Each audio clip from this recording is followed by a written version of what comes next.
नमस्कार दोस्तों, मैं हूँ तुलसी। एक और नई क्राइम कहानी में आप सभी का स्वागत है। दरअसल तमिलनाडु के चेन्नई में थिरुमुलाई अपार्टमेंट के एक फ्लैट से बदबू आ रही थी। 30 जनवरी 2025 की ये ताज़ा मामला है और यहाँ के लोग जो आसपास इस फ्लैट में जो रहते थे, इस अपार्टमेंट में, उनको ये बदबू इतनी आ रही थी, हैरान कर रही थी और ये परेशान हो जाते हैं और यहाँ के शिकायत करते हुए पुलिस में इन्फॉर्म करते हैं कि हमारे थिरुमलाई अपार्टमेंट के एक फ्लैट से बहुत ही गंदी बदबू आ रही है। पुलिस आती है, देखती है तो आवाज़ दरवाज़ा खटखटाती है। दरवाज़ा इसलिए खटखटाती है क्योंकि बाकायदा अंदर रूम में लाइटें जल रही थी, एसी चल रही थी और ऐसा लग रहा था जैसे अंदर अभी कोई मौजूद है, कोई काम कर रहा है। वहाँ से ठंडी ठंडी हवाएं भी बाहर आ रही थी, ऐसा लग रहा था एसी चल रही थी और एसी चालू भी थी, लाइट वगैरह भी चालू थी।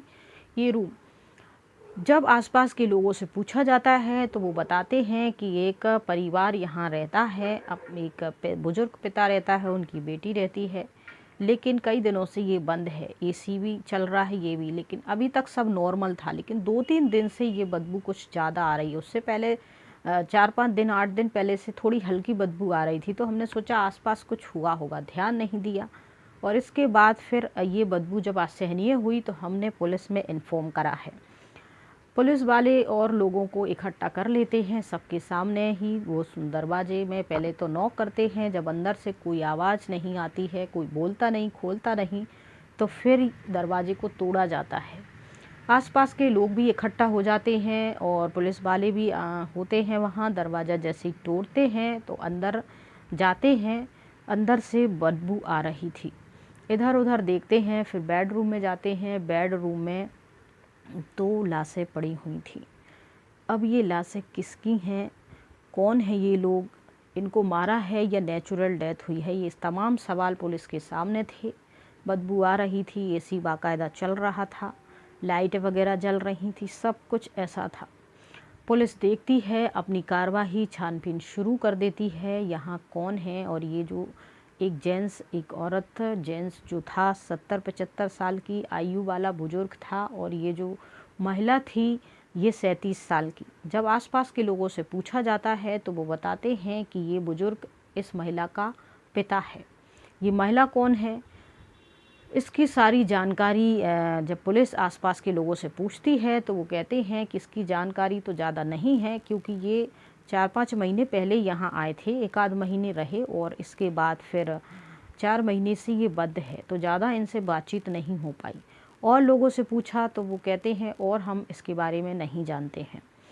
फिर वहाँ मोबाइल पड़ा है जो 4 महीने से कोई आया गया नहीं है, और उस मोबाइल में जब कॉल डिटेल देखते हैं तो लास्ट में ज़्यादा से ज़्यादा बार जो कॉल बात हुई थी वह एक एलोपैथी डॉक्टर है, संपत, एलोपैथी डॉक्टर संपत है, उसका नंबर था।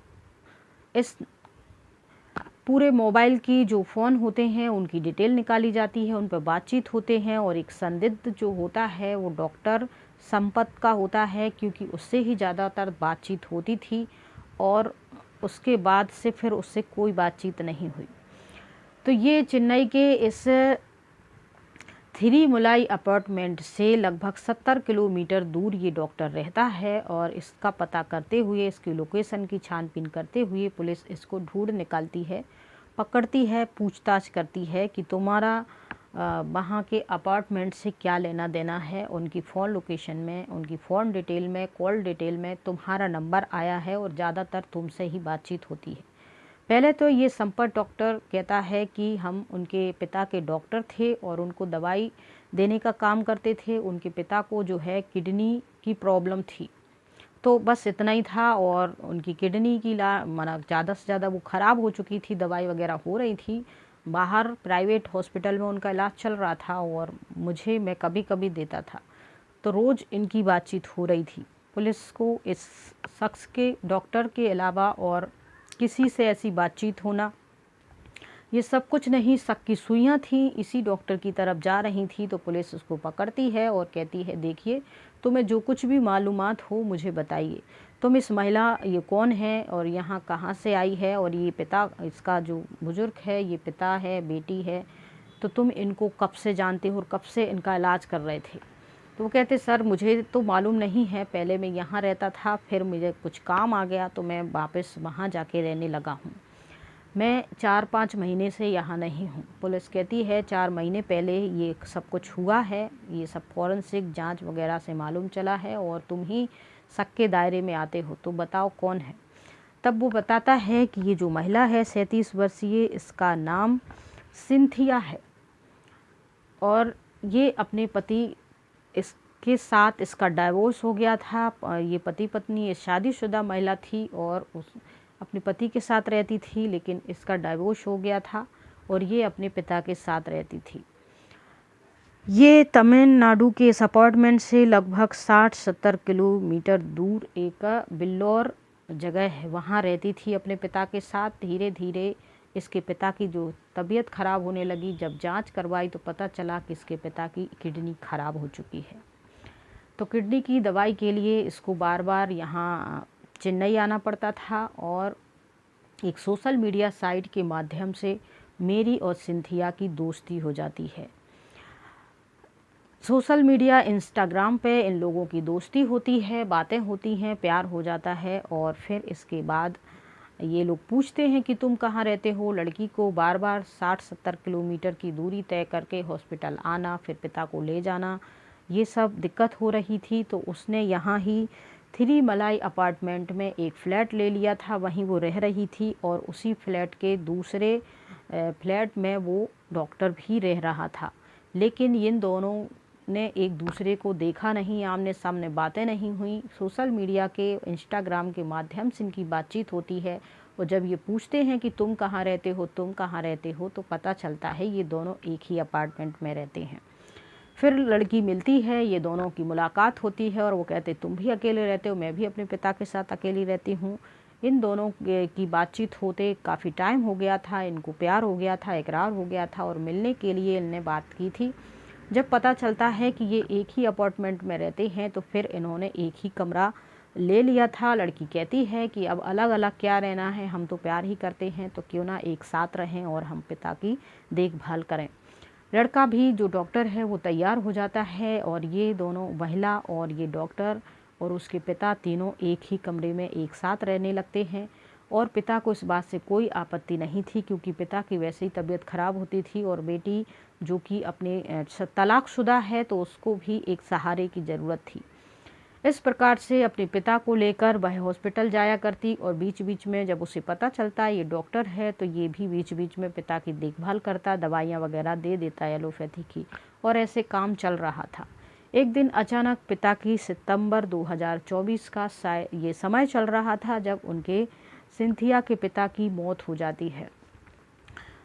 अब ये जो डॉक्टर संपत है ये अपना सामान पैक करने लगते हैं और कहते हैं कि मैंने विदेश से पढ़ाई की है, मुझे अभी विदेश से ऑफ़र आया है नौकरी का और मुझे जाना होगा।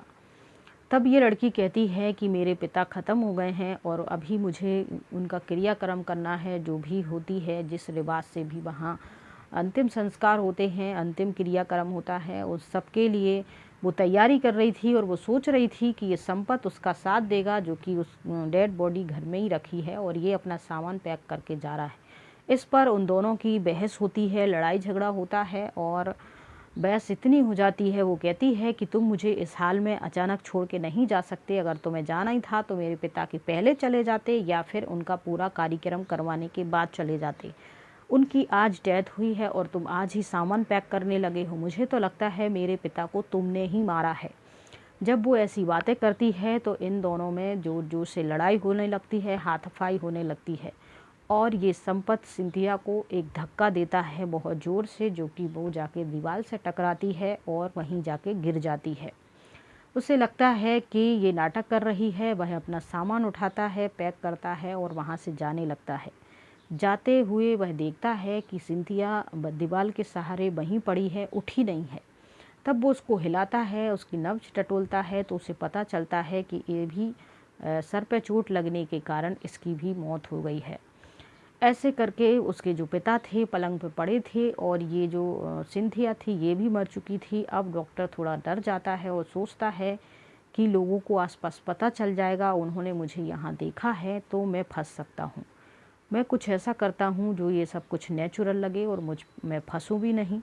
तो वह उस लड़की को और पिता को एक ही पलंग पे लिटा देता है और कुछ डेड बॉडी से केमिकल की बदबू माना उसकी सड़ान की बदबू ना आए ऐसे वो कुछ केमिकल का छिड़काव करता है। जो डॉक्टर था तो दवाइयों की नॉलेज तो उसे थी ही, तो उसने केमिकल की छिड़काव कर देता है, एसी को फुल कर देता है और लाइटें वगैरह सब जला देता है और दरवाज़ा बंद करके वहाँ से चला जाता है। 1 महीना बीत जाता है, 2 महीना बीत जाते हैं और ऐसे करके 15 जनवरी 2025 लगती है और थोड़ी थोड़ी स्मेल आना शुरू होती है, जो कि 4 महीने से ये बाप बेटी की जो डेड बॉडी है पलंग पे पड़ी हुई थी, अब वो धीरे धीरे सड़ने लगी और सड़ के बदबू बाहर जाने लगी। 4-5 दिन से बदबू धीरे धीरे आ रही थी, लेकिन ऐसे करते करते 30 जनवरी 2025 तक ये बदबू इतनी बढ़ जाती है कि लोगों को सहन नहीं होती। और फिर इसके बारे में पुलिस को इन्फॉर्म किया जाता है। जब छानबीन होती है तो डॉक्टर शक के दायरे में आता है, क्योंकि मोबाइल में और सोशल मीडिया में हर जगह इसी से बातचीत हो रही थी। इसको पकड़ा जाता है, पूछताछ होती है। शुरू में ये कहानी सुनाता है मनगढ़ंत, लेकिन बाद में सारी सच्चाई निकल के सामने आ जाती है और फिर इस डॉक्टर पे हत्या करने और उसको छुपाने पिता की और बेटी की जब पोस्टमार्टम रिपोर्ट आती है तो पिता की तो नेचुरल मौत आती है और बेटी को सर पे चोट लगने के कारण, जो कि इस डॉक्टर ने ही उन्हें धक्का दिया था। ऐसे केस इस पे बन जाते हैं और फिर इनकी कार्रवाई इन पे शुरू हो जाती है। केस चलता है, आगे जो भी धाराएं लगेंगी, जो भी इनके जो क्राइम हैं, जो भी इन पे आरोप लगे हैं वो सिद्ध होते हैं, तो उन धाराओं में जो भी इनको सज़ा होगी कोर्ट के द्वारा वो इनको भुगतनी पड़ेगी। तो दोस्तों, ये जो कहानी है आपको सुनाने के पीछे एक ही उद्देश्य है कि ऐसे ही आप किसी अजनबी के साथ रहकर अपने आप को उसके इतने ज़्यादा निर्भर ना हो जाएं कि आपकी ज़िंदगी का वो इस्तेमाल करे आराम से, और फिर धीरे से जब उसका मन करे, जब जिम्मेवारी का समय आए तो वो अपना हाथ छुड़ा के वहाँ से भाग जाए। किसी के भी साथ आजकल देखिए रिलेशनशिप में भी रहने से कितने लोगों की कितनी कहानियाँ आजकल बनती रहती हैं, आती रहती हैं सामने। तो ऐसे ही भरोसा ना करें। अगर आपको प्रॉपर रिश्ते का कुछ नाम दें, रजिस्टर्ड कराएं, उसके बाद ही साथ रहें तो बेहतर होगा। आगे आप सभी लोग समझदार हैं, अब ध्यान रखिए अपना और अपनों का। जय हिंद, जय भारत।